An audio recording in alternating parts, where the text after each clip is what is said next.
Alors, on va s'intéresser à savoir si deux angles différents ont le même point image sur le cercle. Autrement dit, est-ce que par exemple, ces deux angles-là, 18π sur 5 et 3π sur 5, quand je les positionne sur le cercle, j'arrive au même point.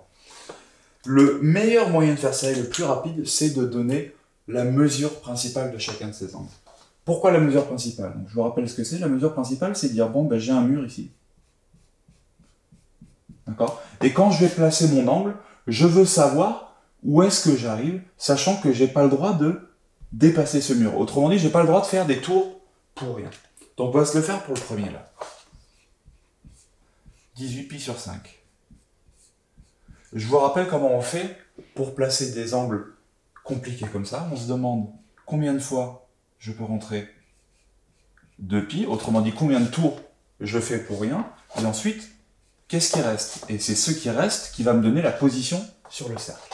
Donc, combien de fois je rentre 2π dans 18π sur 5? Ben moi, je vais le mettre sur 5 pour que ça soit plus facile à compter. Donc, ça revient à se demander combien de fois est-ce qu'on rentre 10π dans 18π. Une fois. Et il me reste 8π sur 5. Quel est le problème avec 8π sur 5? Eh bien, si je pars de 0 et que je fais 8π sur 5, 8π sur 5, c'est 8 fois π sur 5.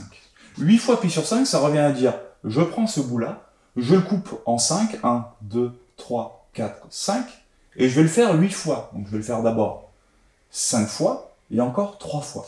Vous voyez que cet angle-là, c'est pas une mesure principale, parce que pour positionner ce 8π sur 5, je suis obligé de passer ce mur-là.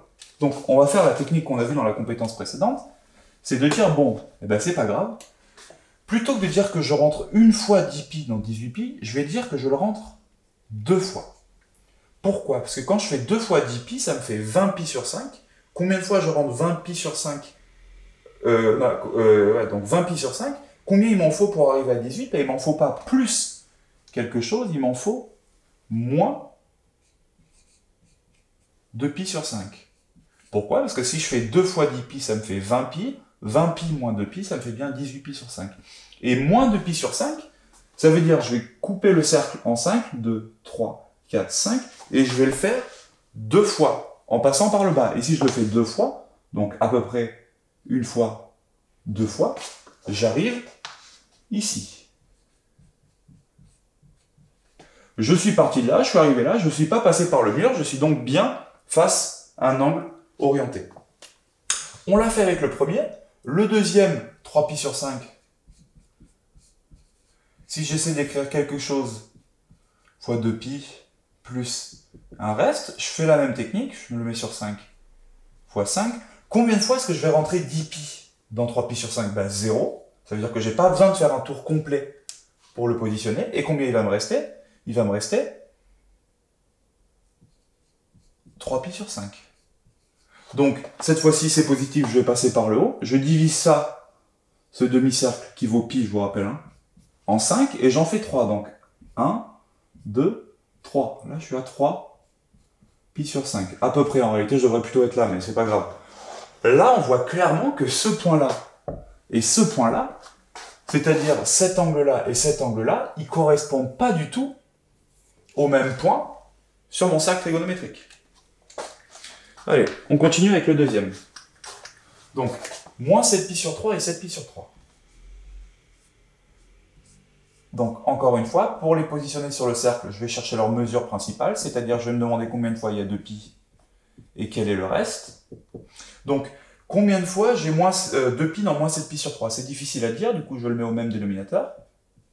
Donc ça vient se demander combien de fois est-ce que j'ai 6π dans moins 7π sur 3?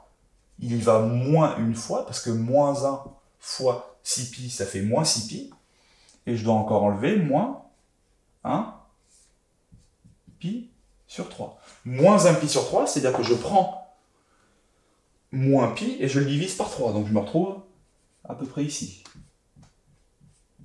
Donc le premier point, celui-là, il arrive là. Je fais pareil pour le deuxième. Donc 7π sur 3, c'est un certain nombre de fois 2π plus un reste. je vais le mettre sur 3, pour que ce soit plus simple à calculer. Combien de fois est-ce que je rentre 6pi dans 7pi? Ben, une fois. Et il me reste combien? Pi sur 3. Donc pour positionner le deuxième point, je pars de là et je fais pi sur 3. C'est-à-dire un tiers de cette distance. Donc je la coupe en 3, 1, 2, 3, et j'en prends un bout. Est-ce que ces deux angles arrivent sur le même point du cercle? Évidemment. Non, on voit clairement qu'ils sont même opposés par rapport à cette droite-là. Allez, on se prend le dernier. Donc, 5pi sur 6 et moins 19pi sur 6. Alors, je vous efface rapidement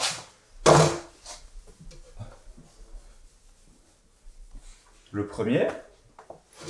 Troisièmement, 5pi sur 6, c'est un certain nombre de fois de pi plus un reste. Je le mets sur 6 pour que ce soit plus simple. Combien de fois est-ce que 12pi rentre dans 5pi? 0. Ça veut dire que je vais faire 0 fois le tour. Et il reste 5pi sur 6. Est-ce que pour aller à 5pi sur 6, je dois franchir ce mur? Ben, ça, c'est pi. Donc pour avoir pi sur 6, je prends ce bout-là et je le coupe en 6 tranches. Et j'en fais ensuite 5. Donc, une tranche, 2 tranches, 3 tranches, 4 tranches, 5 tranches. Non, c'est pas du tout ça. Donc, si on coupe en 6, on sait que pi sur 6, c'est à peu près là. D'accord? Donc, pour faire 5pi sur 6, c'est quasiment pi. C'est même égal à pi moins pi sur 6. Pourquoi? Parce que 5pi sur 6, c'est comme 6pi sur 6 moins pi, parce que 6pi moins pi, ça fait 5pi sur 6, donc ça fait 6pi sur 6 moins pi sur 6, et 6pi sur 6, c'est juste pi. Donc pour tracer 5pi sur 6, j'ai juste à faire pi moins pi sur 6. Entraînez-vous à faire ça, ça c'est bien pratique. Quand on a les angles qui sont au bout là, plutôt que de compter 5pi sur 6, donc 1, 2, 3, 4, 5, on va plutôt en compter 6, donc pi, et en enlever 1. Donc, je me retrouve ici. 5pi sur 6. Le deuxième, moins 19pi sur 6. Donc ça, on sent qu'il va y avoir des tours pour rien. Quelque chose fois 2pi plus un reste. Je le mets sur 6. Combien de fois est-ce que j'ai 12pi sur 6? Donc, c'est-à-dire 2pi fois 6 là-dedans. Ben, je l'ai moins une fois, et il me reste moins 7pi sur 6. Alors, est-ce que moins 7pi sur 6, c'est vraiment une mesure principale? Donc, moi je le fais. Des pi sur 6, je veux en compter 7. Donc, pi sur 6, ça revient à diviser ce truc par 6. Donc, si j'en veux moins 7, ça veut dire que j'en prends déjà moins 6. Autrement dit, je fais ça. Et je vais encore en enlever un. Donc, je vais me retrouver exactement au même endroit que l'autre point. Alors, le problème, c'est que vous voyez qu'on a franchi cette barre-là. Donc, c'est pas un angle orienté. C'est pas la bonne mesure. Donc, plutôt que de le faire moins une fois, là, vous commencez à être habitué, je vais le faire moins 2 fois. Donc, je me retrouve avec moins 2 fois 12pi. Donc, ça me fait moins 24pi sur 6.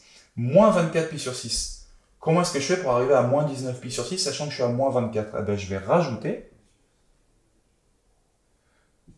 5pi sur 6. Parce que moins 24pi sur 6 plus 5pi sur 6, ça me fait moins 19pi sur 6. Et là, qu'est-ce qu'on se rend compte? On se rend compte que ces deux angles-là, 5pi sur 6 et moins 19pi sur 6, ils ont exactement le même angle principal. Donc là, on peut répondre directement qu'ils sont positionnés sur le même point. Allez, à vous de jouer, on vous en a mis en dessous.